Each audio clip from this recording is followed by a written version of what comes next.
My name is Ava Collins. That year I was 19 and a sophomore studying pre-med biology at a small community college near Sacramento. People often say that every family has a chosen child, the pride and joy parents love to show off to neighbors, friends, and relatives, even when no one asks. In my family, that child was Adam, my older brother by 3 years, who dropped out of school at 17 but was still called a gifted boy who just needed time to find his way. And me? I was the one my mother called an oxygen thief. And my father said I should be grateful. We still let you eat in this house. They never came to any of my events, not for scholarships, not for academic awards. But every year they threw Adam a birthday party with a 3-tier cake and a guest list long enough to fill the entire backyard. The year I turned 18, I bought myself a cupcake and ate it in my room while they were downstairs opening gifts for Adam.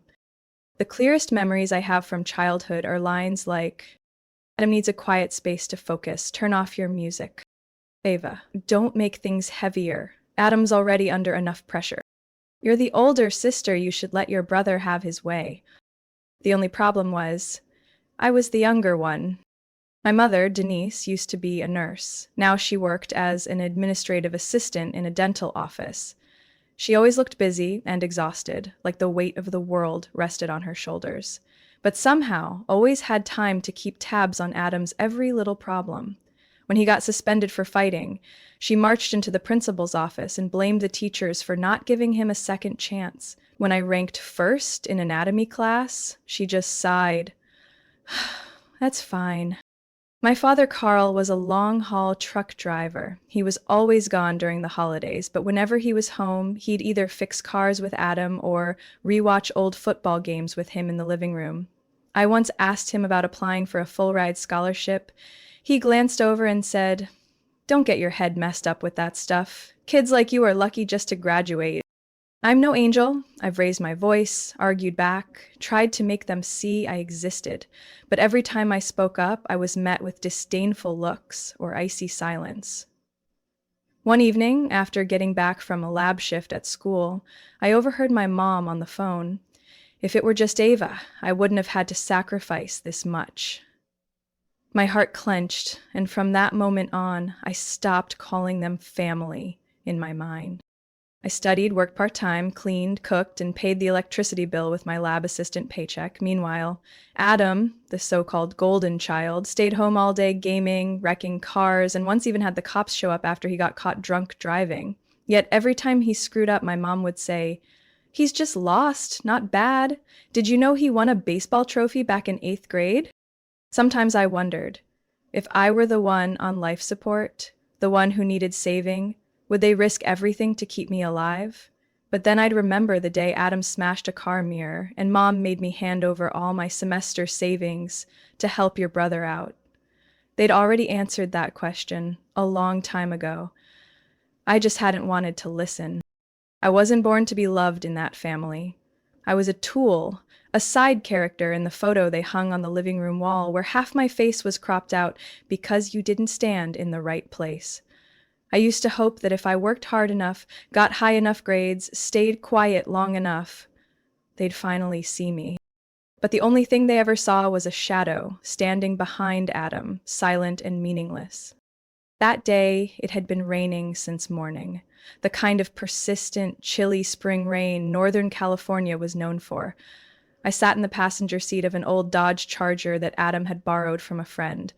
Mom had forced me to go with him, saying, "I should spend time with your brother to strengthen the bond." I just wanted to stay home and finish my final analysis for advanced biology, but she didn't give me a choice. Adam was irritated because he lost cell service, while I focused on the silver bracelet I always wore since Grandma passed away. It was the only thing left that reminded me I had once been loved, even if it was only by one person. Adam hadn't said a word to me since we left, except for the occasional sigh, curse, and blasting the music too loud. I had earbuds in, but nothing could drown out the roar of the engine when he hit the gas on the slick road heading toward Auburn. I remember the red flash on our left, then the sound of metal tearing apart. A horrific screech, followed by the impact that threw me out of my seat, my head slamming hard against the window. The The smell of gasoline, burning leather, rain mixing with blood. I don't know how long I was unconscious, just the sharp, freezing feel of metal digging into my skin, and then darkness swallowing me like I was sinking underwater. When I opened my eyes, the ceiling was a blurry white, and the fluorescent lights flickered above, stabbing at my head. My throat was so dry I couldn't make a sound, and every attempt to move sent pain shooting from my abdomen to my back like a blade slicing through me. I couldn't lift my arms. IV lines, heart monitors, strange sounds all around me. I still remember clearly. The first person I saw wasn't Mom or Dad. It was a salt and pepper-haired nurse named Harriet. She gently touched my wrist and said, "If you can hear me, blink once." I blinked twice, and the tears came before I could stop them. She patted my hand and pressed the call button for the doctor. The door opened. Mom's overly sweet perfume hit the room before she did. She walked in with Dad and a doctor in a blue coat, but none of them touched me. No one asked if I was in pain. No one met my eyes. Mom turned to the doctor and said with a chillingly calm voice, "So she's awake." Not a single, "Are you okay, honey?" or "We're here now." Not even a hand on mine. Dad stood behind her with his arms crossed, eyes locked on the wall like I was a broken appliance, taking up a hospital bed. I tried to move, to speak, but the only thing that came out was a weak wheeze.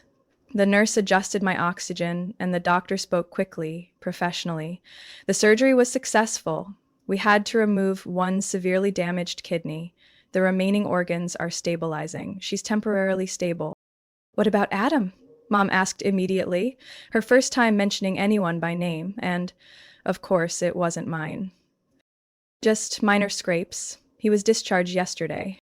The answer hit me like a bucket of ice water. The one unprotected was lying here alone, stitched up like a torn object, while the one who caused it all was already home, safe, forgetting everything. "Thank you, doctor," my father finally said. Mom nodded, then whispered to him, "We need to speak with the hospital. There has to be a way to make sure this doesn't affect Adam long term." I watched them leave the room without a backward glance. My breathing grew heavy. The heart monitor's beeps echoed steadily. I felt alive, but like I didn't matter. I slowly turned my head, looking for Grandma's bracelet. It was gone. My chest tightened. They'd taken even that, the one thing that made me feel like I had worth. I lay there under the cold, white light of the ceiling, listening to the rain tapping softly against the window, and I realized I had fallen into the pit of my family's neglect once again. But this time, I was awake, and I wasn't going to stay silent anymore. 4 days after the surgery, I was still lying motionless in that silent gray hospital room. My body was exhausted. Each deep breath felt like a blade slicing through my chest. I didn't speak, didn't move much, and I had stopped crying.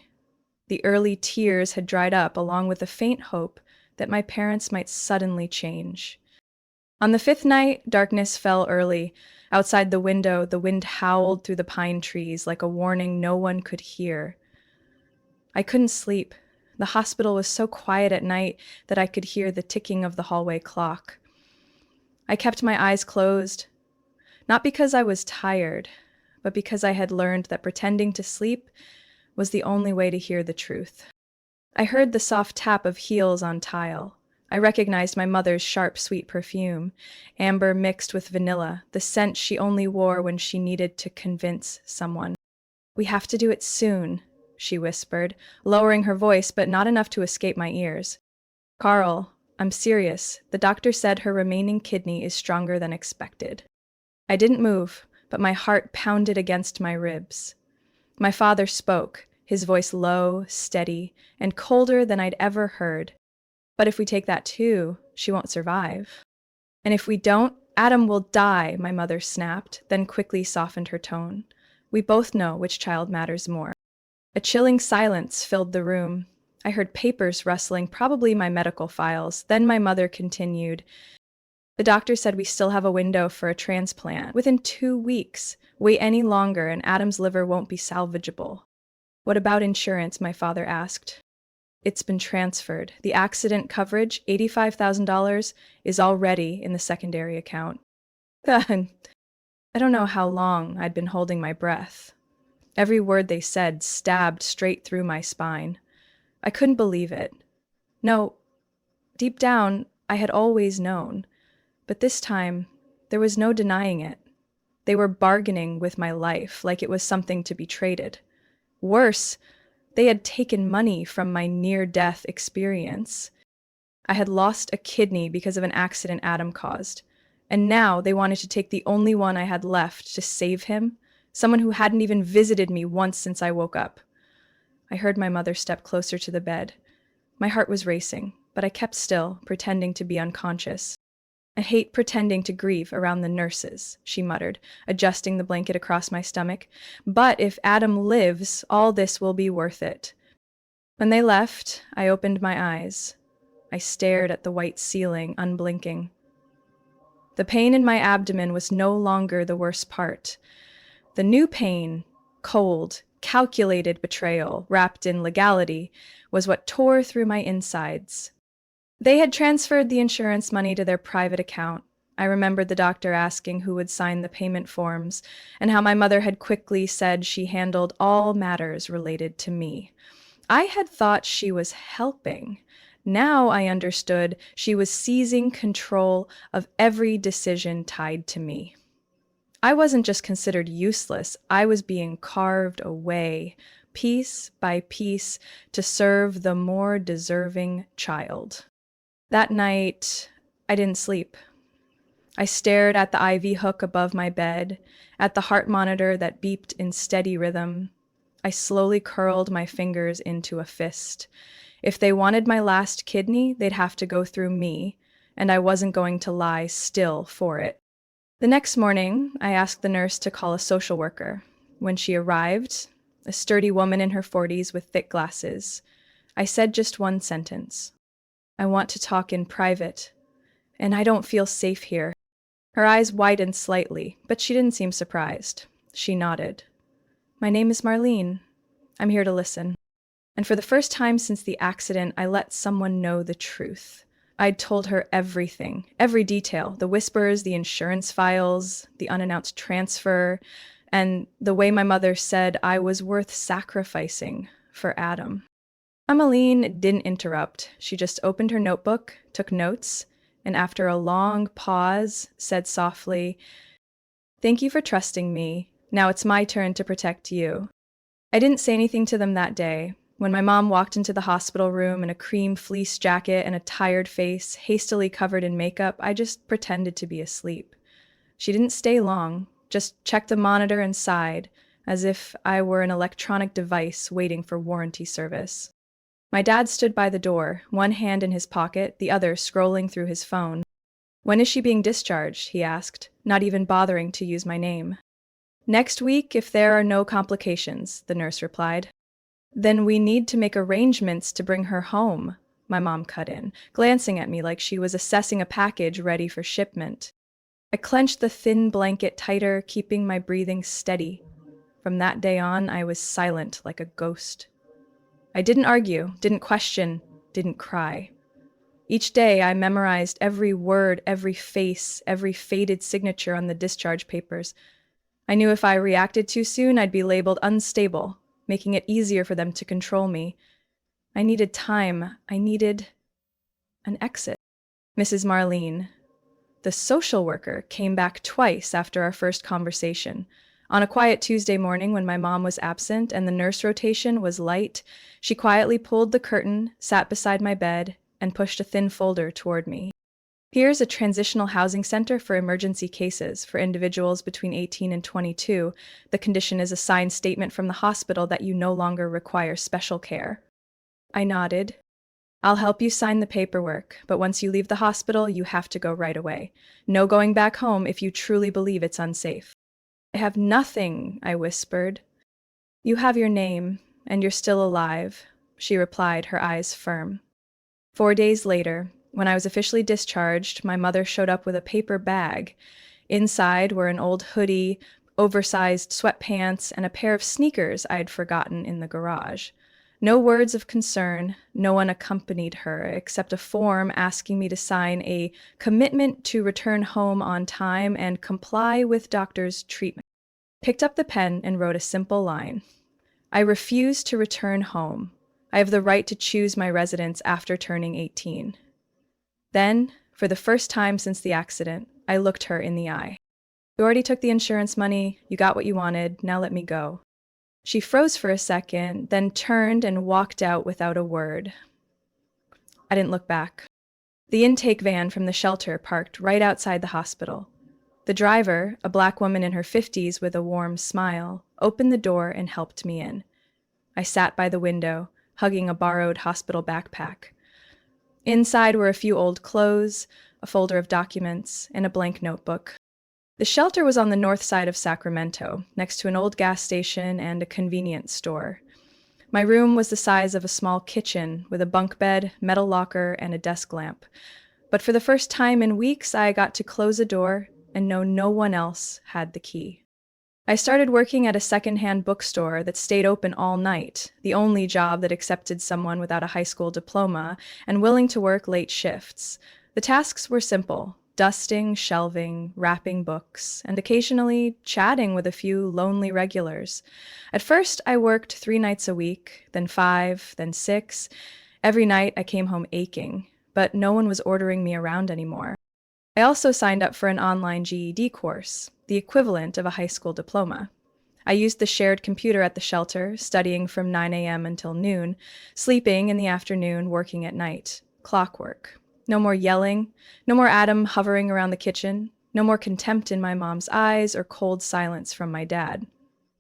I didn't have much money, but each week I set aside a little and tucked it into a glass jar hidden in my locker, labeled, "No one can touch this ever again." I had been living at the shelter for nearly 6 months, and each passing day was another stitch in the patchwork of my fractured mind.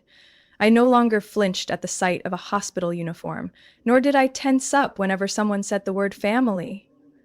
But deep inside, there remained a hollow space I couldn't quite fill, because I hadn't forgotten, and I hadn't forgiven. One crisp, dry Saturday afternoon, I came back from my shift at the bookstore, hands still dusty from old hardcovers. In the mailbox sat a yellow envelope with no return address. Only 2 words.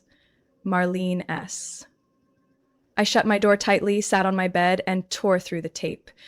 Inside was a small black USB drive and a note written in purple ink.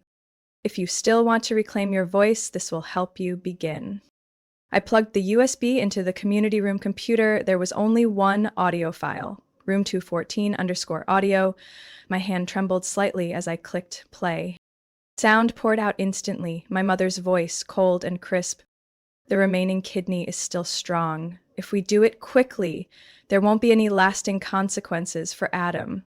The doctor responded hesitantly, "You know, if we remove the last kidney, she won't survive." Then came my father, voice flat, almost indifferent. "The way she's living now, what difference does it make? She has no future."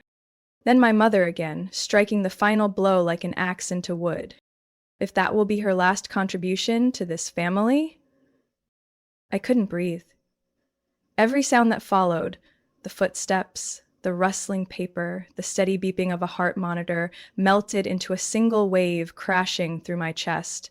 It was the unvarnished truth. No more doubt, no more maybe they didn't mean it, no more maybe I imagined it. They truly wanted me gone. To trade my life for Adam's, a man who had never understood the word responsibility.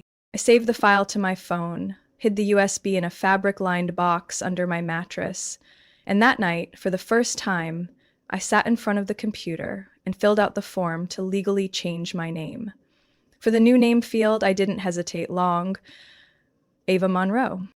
I chose Monroe after my grandmother's brother, who used to send me medical textbooks when I was little. Ava was my own name. I kept it as a reminder I survived. No one had the right to take that from me. 3 weeks later, the Sacramento County Court approved my name change. I held the official document with trembling hands. There was no one to celebrate with, no cake, no hugs, but inside me there was something stronger than anything I had ever felt: freedom. Around the same time, I filed for a new ID card, new medical insurance, and a bank account in the name of Ava Monroe, I officially vanished from the Collins family records, a name I owed nothing but a scar across my abdomen. I chopped off the long hair my mother had always made me keep into a neat bob. I bought a second-hand olive green coat, thick and loaded with pockets, for documents, my phone, and a small pepper spray. Every step I took was a quiet declaration. I was no longer prey. Then I reached out to a civil rights and medical claims law office discreetly recommended by Marlene. I wasn't looking to sue them for money. I wanted legal documentation ensuring that from now on, they would have zero access, representation, or rights over any medical information about me. The firm took the case, and after 2 months, I received confirmation from the hospital. My name had been updated, and a no-contact medical directive was now in place. They would never again be able to order anything about my body, not even a blood test. The night I received those documents, I went to the small park behind the shelter and sat on a wooden bench facing the still lake. I pulled the USB from my coat pocket and held it tight in my palm. I had evidence. I had a new identity. But what chilled me wasn't the recording. It was the fact that I was no longer shocked by it. I had come to terms with the truth that they didn't love me. But now I also knew they never believed I deserved to live. And that would be my fuel from here on out, not for revenge, but to live a life so brilliant, so undeniable that even they couldn't ignore it, even if they'd lost the right to ever touch it again. 3 years have passed since I left the hospital, with a new name and a scar that would never fully heal. I used to think the damage would drain me, but it became my foundation. At age 22, I became the COO and co-founder of a health tech startup called Vital Path, a platform connecting vulnerable patients with independent care providers and organizations, especially for those disowned by their families or with histories of medical power abuse. No one knows the person behind Vital Path's core idea once lay in a hospital bed, trembling, as her parents discussed her organs like items on a shelf. And I don't need them to know. I just need the system to run, the data to reach the right people, and patients to truly have a choice. I no longer live in Sacramento.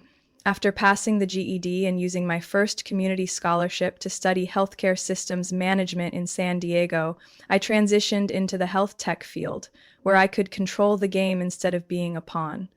I worked at a volunteer medical counseling center where I met Natalie Young, a sharp, brilliant internist who was terminated for refusing to prioritize VIP patients.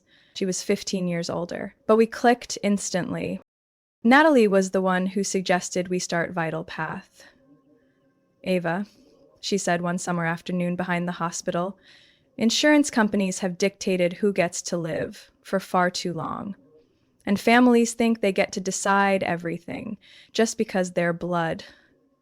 But no one asks what the patient really wants. I nodded before she could even finish pitching the draft. Vital Path began in a rented room above a Mexican restaurant in Chula Vista. We had exactly 2 wooden desks, 3 old laptops, and unreliable Wi-Fi. But within 6 months, we had 1,200 registered patient profiles, mostly young women, LGBTQ+ individuals, and elderly people with no family left. We partnered with over 70 independent social workers, built a 24/7 emergency support hotline, and even launched a volunteer legal wing to assist those coerced into signing medical documents against their will. With every successful case we processed, it felt like another shackle came off me. I never used personal photos on the website. In investor meetings, Natalie did the intros while I focused on pitch decks, data, and solutions. I didn't need the spotlight, I needed results. Sometimes I looked in the mirror, my bob now shoulder length, my eyes firmer than any 22-year-old's. And I didn't recognize the girl once called a burden. I had stepped out of the role of the overlooked daughter. Now I was the one asking questions, designing systems, making decisions, and defending those without a voice. Vital Path's current office is in a glass building in East Village, San Diego. Not flashy, but clean, full of light and greenery. I have a corner oak desk, always tidy, with one framed photo, my grandmother. She was the only one who ever called me the light of our family. I carry her words like breath. Every week, I still do one evening shift on the counseling line under an anonymous username. One night, I spoke with a 16-year-old girl being forced by her family to sign off on hormone injections she didn't want. Because it's God's will, I told her. You don't have to please anyone to deserve living as yourself. You just have to know what you want. We'll help you get to a safe choice. The call ended in sobs and a whisper. Thank you. You're the first person who's ever said that to me. I logged off, sat in the dark for a while, then opened my drawer and took out the worn black USB. I've never deleted the audio file, but I don't replay it anymore. It's no longer a nightmare. It's a milestone. The place where I began. Vital Path is preparing for our Series B funding round. We're in talks with a community-driven investment fund, one that could take the platform nationwide. That morning, I was in a meeting with the HR department, reviewing the screening process for new candidates in our Seattle expansion program, when Kayla, the head of recruitment, placed a file on my desk. Candidate's been pushed into the priority queue. Looks like someone in the investment network pulled strings. I simply nodded and opened the file. The first name that hit me, Adam Collins. That name struck my chest like a hammer. I sat still, eyes fixed, forcing myself to read every line of the neatly typed resume. They used Adam J. Collins, as if adding a middle initial would make it a different name. The file was polished, full of phrases like innate leadership skills, strategic mindset, and former advisor to a fintech startup. But I knew the truth. Most of that was exaggerated or ghostwritten. At the bottom, under references, I saw the name of a familiar investor, someone who had attended a Vital Path pitch just last month. I understood immediately. He was just another name passed along from the network, unaware of who was waiting on the other side. I took a deep breath and pressed the internal call button. Schedule an interview with Adam J. Collins for 8 a.m. tomorrow. I'll handle it personally. Kayla sounded surprised. Are you sure? I'll take care of it. By 8 a.m. the next morning, I was seated in the main conference room, morning light glinting off the glass tabletop. On the table were only a single cup of coffee across from me, a printed resume, and a small black rectangular object, a USB drive. The door opened, the sound of leather shoes approached softly. I looked up. Adam walked in. 3 years had left their mark on his face, cropped hair, faint dark circles under his eyes, a rental suit that didn't quite fit. But when our eyes met, the one thing that hadn't changed was the unmistakable look of confusion in his. He froze, then stammered, Eva? Eva Monroe? I nodded slowly. Welcome to Vital Path. He swallowed hard, taking a seat, his hand trembling. I didn't know you were the one you and your parents used to call a burden. I cut in, my voice as steady as if reading a quarterly report. Adam looked down. No excuse. I slid the USB toward him. Inside is an audio recording from May 17th, room 214, Rosemont Hospital. Your voice isn't in it, but your silence is. You knew, and you let them do it? So he didn't touch the USB. You applied to this company thinking it was a safe place, a place that protects the rejected, a place of second chances, I said, locking eyes with him. You're right, we do protect the vulnerable, but we don't protect those who once turned away while others were exploited. He trembled. I have nowhere else to go. I stood, my tone unchanged. 3 years ago, I had nowhere to go either. But I didn't climb by standing on someone else's neck. Adam bowed his head, silent, hands clenched as if holding on to the last shred of dignity. I leaned slightly forward, palms on the table's edge. You will never work here, and you will not work anywhere within my sphere of influence. Believe me, I've built far enough. He looked up, eyes flooded with desperation. I was wrong. Ava, please. I don't please, I interrupted, voice cold as steel. I survived. The door opened. Security waited outside. I gave a small nod. You may leave. Adam rose and walked out without looking back.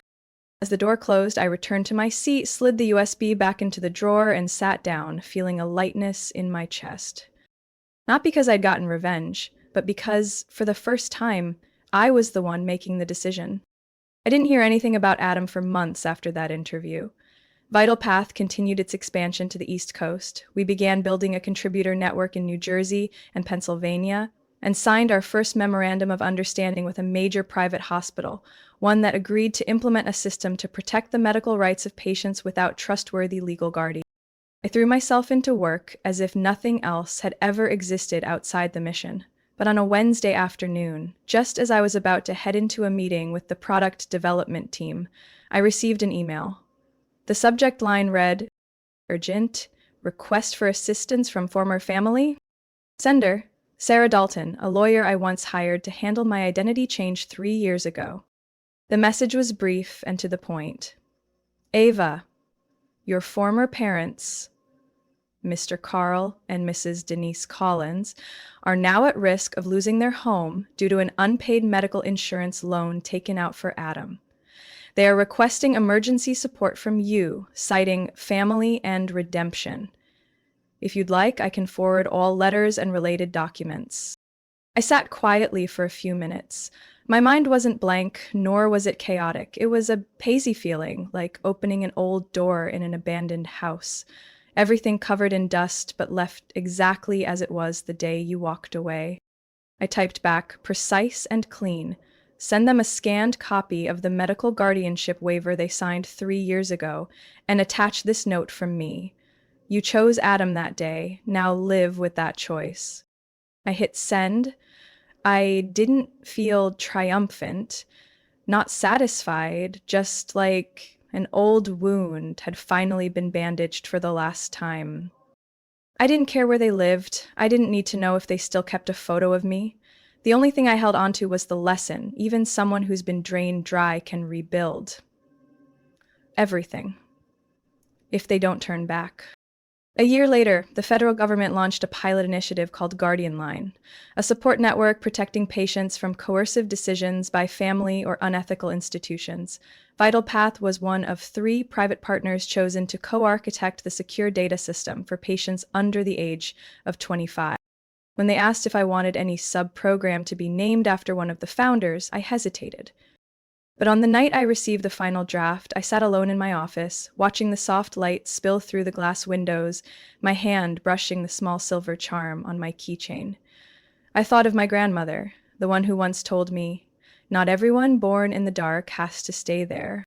I typed the final line into the official document. Name the National Isolated Patient Care Program. Ava Monroe Protocol. That night, I didn't sleep, but I didn't toss and turn either. I just listened to the rhythm of my heartbeat, a heartbeat that was nearly taken from me, now beating as a lifeline for thousands. I live in a small apartment outside San Diego, near the ocean. It's not luxurious, but it's bright, quiet, and I can hear the waves every morning. I get up early, jog along the shore, then work remotely, reviewing reports, responding to urgent patient cases, and scheduling strategic planning sessions with our regional team. On weekends, I bake, take online French classes, and handwrite letters to young people Vital Path has helped. Small notes of encouragement, a book tucked inside, or sometimes just one line, "You deserve a life better than what your past told you." I'm not famous. I don't need to be. I'm Ava Monroe. I used to be a name no one pronounced right, no one looked at long enough to remember. Now, I'm the person a 17-year-old girl in Milwaukee, a trans boy in Austin, or a widowed elder in Spokane can call when they feel no one else hears them. And that is the legacy I choose to leave behind. Not for revenge, but to live bravely and free. Ava Monroe's story is proof that sometimes the deepest wounds become the strongest foundation. Once a girl betrayed, belittled, and abused by her own family, Ava turned pain into purpose, building a life of meaning and leaving a lasting impact on her community. She didn't just survive, she chose to live authentically and, more importantly, to help the voiceless reclaim their voice. In a world quick to turn its back, Ava chose to rise, and she never looked back. What do you think about Ava's journey? If it were you, would you forgive or stand firm like she did? Share your thoughts in the comments below, and don't forget to follow the channel for more powerful family and life stories.